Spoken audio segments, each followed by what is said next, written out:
তেল ভাজা দিয়ে দেবো অল্প করে সরষের তেল।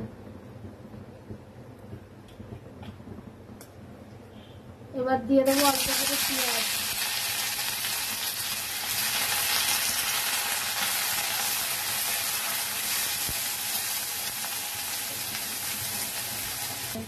পেঁয়াজটা ভাজা হয়ে গেছে, দিয়ে দেবো অল্প করে আদা।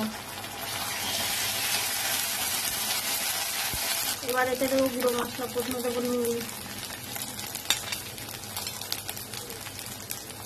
হলুদ,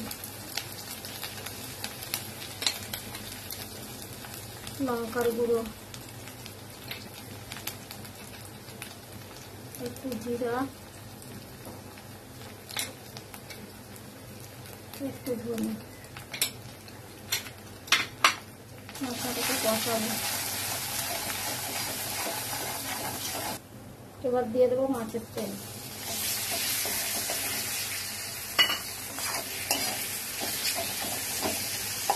একদম জ্যান্ত মাছের তাজা তাজা তেল। আমার মেয়েরা খাবে, দিয়ে উল্টো করে খাবে।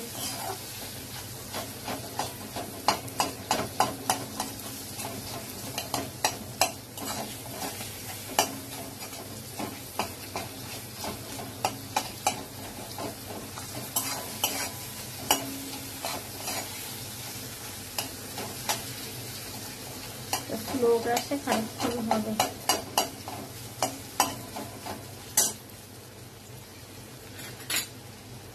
দিয়ে দেবো একটু গরম মশলা। হয়ে গেছে আমার তেল কোটা ভাজা। ভালো লাগলে লাইক, কমেন্টস আর সাবস্ক্রাইব করবেন।